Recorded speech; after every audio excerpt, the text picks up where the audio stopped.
Day one, workout one. So I'm going pretty high volume, a lot of body weight stuff today.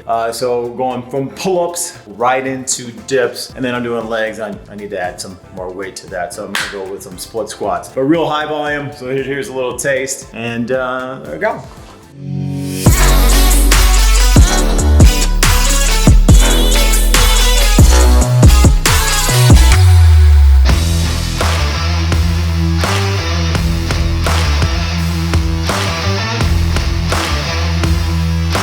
Legs.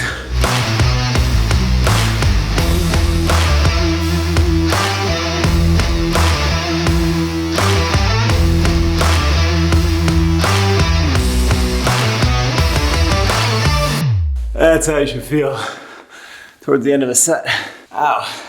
5,000 calories in one day. How do you do that and eat pretty clean? So I got my body fat done, and it's actually the highest it's ever been checked in the longest time. I still have my abs though, right? But I slacked a little bit on my workouts, and I wasn't eating as clean. It was the holidays, as we do, and I had a bunch of crap and really wasn't watching everything, and I wasn't sleeping well too. So I was finishing my next book. All that affects body fat storage, how much you eat, and how much you're actually going to be craving as well in terms of good food versus bad food. Look it up, there's science behind that. Now, what do I do to have 5,000 calories in one day? Well, one, I try to get my carbohydrates mainly around the time I'm working out, whether it's pre and post or both. So I'm trying to get as much as possible, and by way of white rice post weight training, so my body can actually absorb those and utilize those much better and help recover and replenish my glycogen stores. So some quick tips that I do. I can actually cook very well, but what I've done is I found these things. By the way, these people don't pay me, but hey, if you want to pay me, go ahead and do so. White rice is very easy to cook and inexpensive, so go ahead and do that 2-to-1 ratio of water to rice. Takes 15 or 20 minutes. But here I found these basmati white rice packets here, where one full packet is 460 calories, 10 grams of protein, and 95 grams of carbohydrates. I'm going to have 2 of these, right? So that's quick math, 920 calories. On top of that, I grabbed some breaded chicken, which normally I don't eat, but post-workout I will.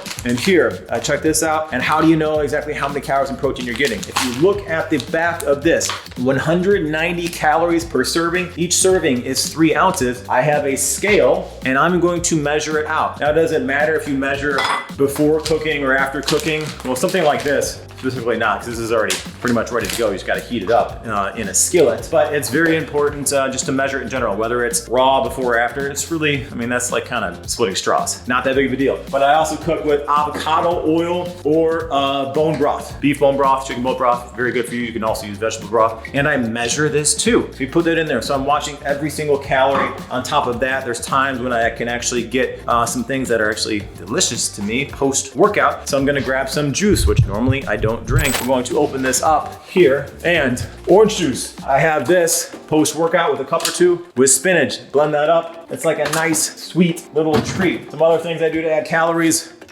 Oat milk. It's nice to have hard-boiled eggs. You can actually buy these ahead of time or save money and actually do it, but I don't say I'm lazy. I just try to be as efficient as possible. So spending an extra couple bucks on hard-boiled eggs are ready. That'll save me time. And I cook some things with some peppers. Very good for you, high in nutrients. Roasted red pepper hummus, boom. Greek yogurt, very good if you've got lactose problems. There's barely any lactose in this because of the straining process. High in protein, low in carbohydrates if you're worried about that. There you go, there's the bone broth I use. And also I do lots of egg whites. So that's really how you can make sure you get your calories, protein in. I also go ahead and I have a couple different sources. Protein powders, not paid by any of these. Garden of Life, lots of vegetables and fruits in there. Very good for you. And right now I'm doing a muscle milk whey isolate. Not because I preferably like muscle milk one over the other, but it's because it was on sale at Target. So there we go. All right, so you're gonna be with me while I'm cooking, making these meals, and let's go, cool. Okay, here's my post-workout meal. Now, turn on your gas stove. Here's a tip, if you're using a gas stove, use a fan. Why is that? Because you don't want to inhale gas. Now, I'm not gonna have the fan on right now because I'm doing a video. It'd be annoying to have the fan on the whole time. First, heat up your skillet before you add the oil because that will help the oil spread around, okay? Now I'm measuring everything, as I said, in 1 tablespoon of avocado oil, which is a higher smoke point. There's about 130 calories, boom, right there. Okay, so I just literally measure that out and put that in there. That should be plenty. So that's 130 calories. Now, how am I tracking that? I have a tracker here. This is My Macros, it's free. There's a bunch of other things that you use. So I'm measuring it in there, I type it in. There's even a nice little barcode scanner where I can scan everything in and I can type it in there. So you'll see that in a second. You're not gonna watch me cook everything completely, but I'm gonna show you how I actually measure the 3 ounces of chicken. So let's come here. Now I turn on my scale. I put the bowl on there first. It automatically tears it out, right? So you can know how much you're using. Here, I pour that on right there. That's 10.2 ounces. So that's about 3 servings. So that's gonna be about 36 grams of protein right there. Carbohydrates, everything. You can put that in there. Look out, this is going to be a little hot. I take this here, boom, put it in there. There you have it. Measure everything out. I will see you shortly when this meal is done. Okay, how much is this meal right here? I haven't added my spinach and orange juice and greens protein powder yet. I tracked this whole thing here. This is 1,867.4 calories, 76 grams of protein, 263 grams of carbohydrates, 67 grams of fat, and this is what it looks like. Now, cheese, I have no problem people eating cheese, and aged cheese is probably better for you to handle if you got lactose problems, but that's not cheese, this is fake cheese. It's actually pretty good. Added some calories and some flavor to it. So there we go. And how do I normally just eat this thing? Literally, I take it straight from the pan and put it in my mouth. It's really hot right now, and I've done this before for a video and I burnt myself, so I'm not gonna do that right now. Love you.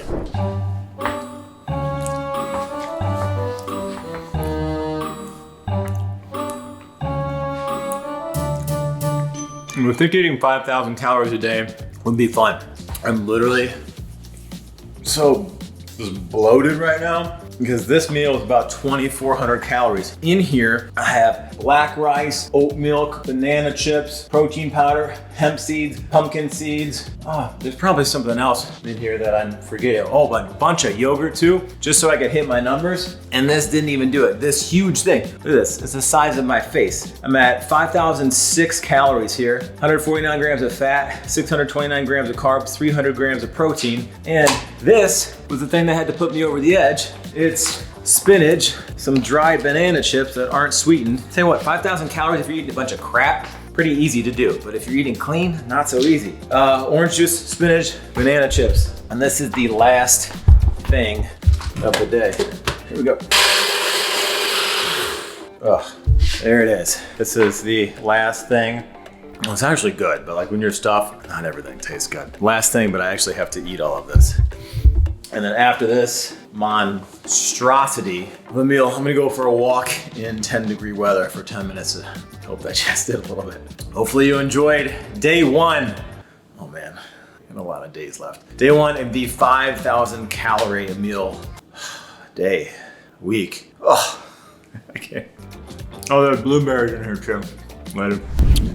Okay, now you may be thinking to yourself, this dude is eating 5,000 calories a day, 1,300 above his daily maintenance levels based off of BMR and total daily energy expenditure, basically how much I move and work out in a day. How is he gonna mitigate the fat loss? Well, right now it's 20 degrees in Chicago. I'm in a tank top and shorts. Not just because I'm crazy, I mean, I'm crazy, but I'm walking after my meal. 10-minute brisk walk, that's a prokinetic. Walking is a prokinetic. It gets the muscles in your digestive system going to digest the food. And what that does is it actually encourages breakdown, bioavailability, nutrient absorption, and it's very similar to taking the #1 diabetic drug, metformin, for lowering the insulin response of your meal. So take a 10-minute walk after the meal. I'm outside in the cold, so my body's forced to adapt to the cold. Embrace a little bit of a shiver. In turn, that activates brown adipose, which is metabolically active. It's similar to muscle, how that burns white visceral fat, the stuff that we don't want, right? So get outside, turns up that metabolic rate, helps with recovery as well. Try to get cold